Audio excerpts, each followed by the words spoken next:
Hi hello welcome to Shravana health tips. Asmara multi specialty health clinic doctor Padmavathi మేడంతో ఉన్నాము. నమస్తే madam. నమస్తే అండి. నేను doctor Padmavathi, dermatologist, Asmara health clinic. మగవారిలో జుట్టు రాలిపోవడానికి గల కారణాలు ఏంటి మేడం?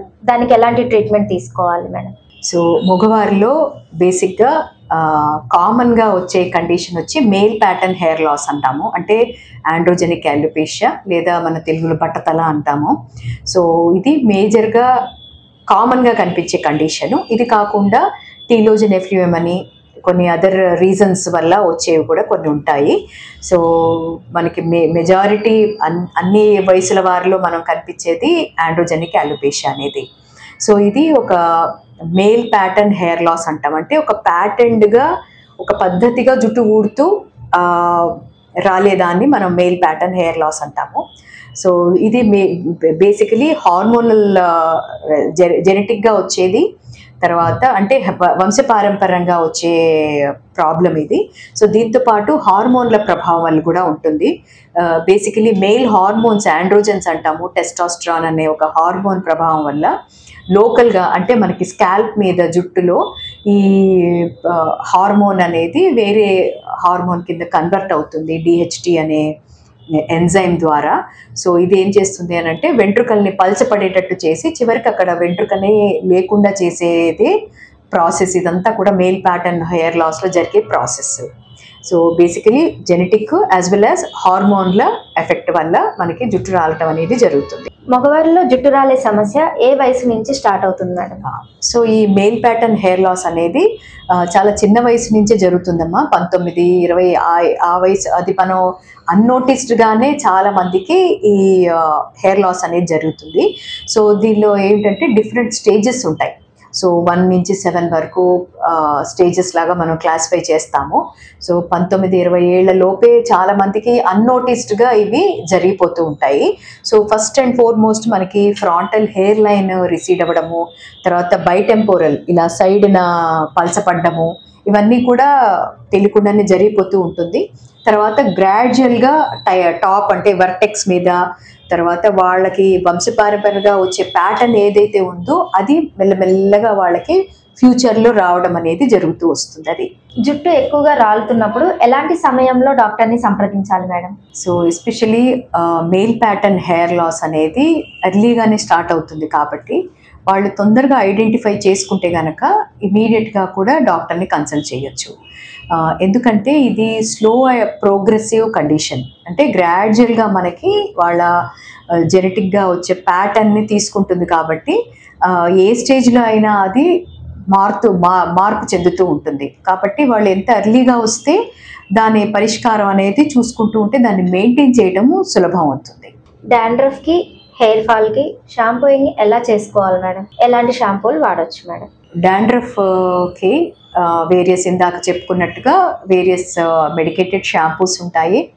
అలాగే మనకి pH బ్యాలెన్స్డ్ షాంపూస్ అనేవి కూడా అందుబాటులో ఉన్నాయి. సో అవి మన స్కాల్ప్ని pHని మెయింటైన్ చేస్తూనే మనకి డాండ్రఫ్ని కూడా తగ్గిస్తూ ఉంటుంది. సో డాండ్రఫ్ సివియారిటీని బట్టి వాళ్ళ అలవాట్లని బట్టి మనం షాంపూయింగ్ అనేది చేసుకోవచ్చు. సో యూజువలీ కొంతమంది రెగ్యులర్గా చేస్తూ ఉంటారు వాళ్ళ అలవాట్లను బట్టి. సో చేసుకోవటంలో అయితే తప్పులేదు. అలాగే ఒక పద్ధతిగా వెళ్ళాలి అని అనుకుంటే కనుక ఎవ్రీ ఆల్టర్నేట్ డే లేదా ఎక్సెస్ పొల్యూషన్కి ఎక్స్పోజ్ అయ్యాము అనుకున్న తర్వాత కూడా హెయిర్ క్లీనింగ్ అనేది చేసుకోవచ్చు.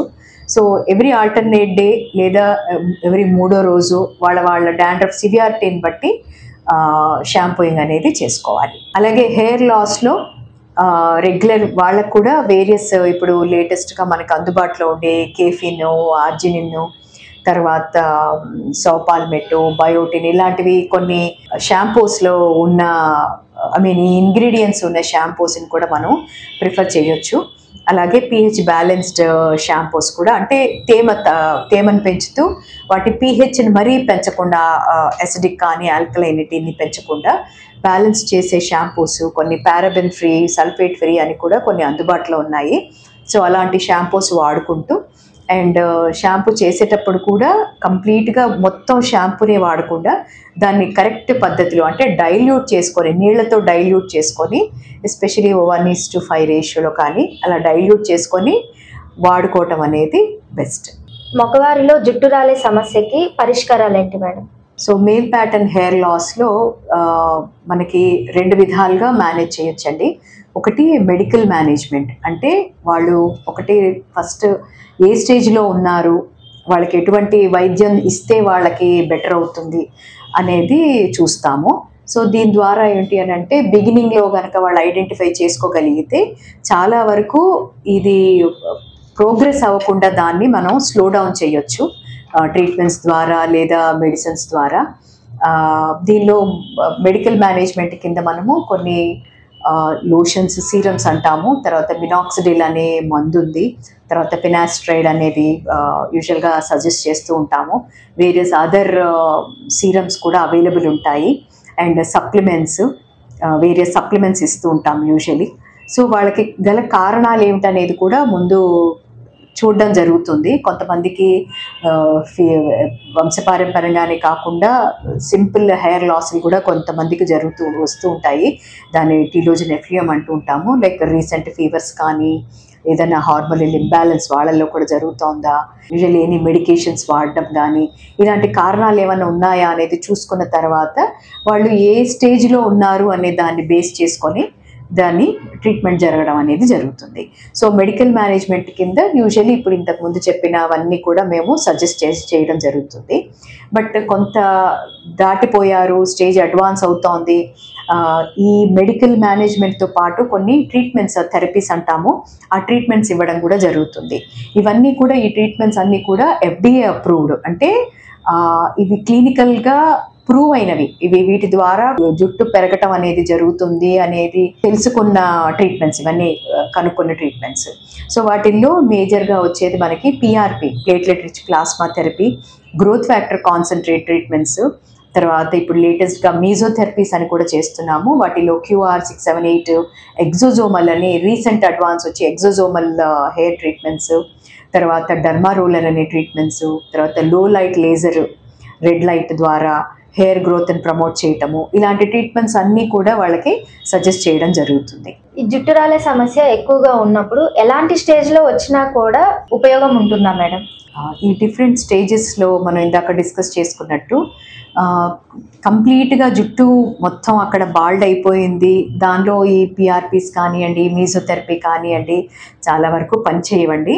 సో వాళ్ళకు ఒక ఆప్షన్ అనేది హెయిర్ ట్రాన్స్ప్లాంటేషన్ అనేది యూజువల్గా సజెస్ట్ చేస్తాము. సో మందులు కానివ్వండి, లోకల్గా వాడే మందులు, మెడికల్గా కానివ్వండి, యాజ్ వెల్ యాజ్ ట్రీట్మెంట్స్ కూడా ఆ స్టేజ్లో ఆ కండిషన్లో పనిచేయదు. మగవారిలో హెయిర్ ట్రాన్స్ప్లాంటేషన్ ఎప్పుడు చేయించుకోవాలి మేడం? ఏ వయసు వారు చేయించుకోవచ్చు మేడం? సో యూజువల్గా హెయిర్ ట్రాన్స్ప్లాంటేషన్ అనేది అడ్వాన్స్డ్ స్టేజ్, అంటే చాలా వరకు ఇంకా జుట్టు పోయింది, ఇంకా అక్కడ ఎటువంటి జుట్టు రాదు ఏ ప్రయత్నాలు చేసినా అనేది అలాంటి స్టేజ్లో ఉన్న వాళ్ళకి, తర్వాత వయసు 18 ఏళ్ళు పైబడ్డ వాళ్ళు ఎవరైనా కూడా చేయించుకోవచ్చు.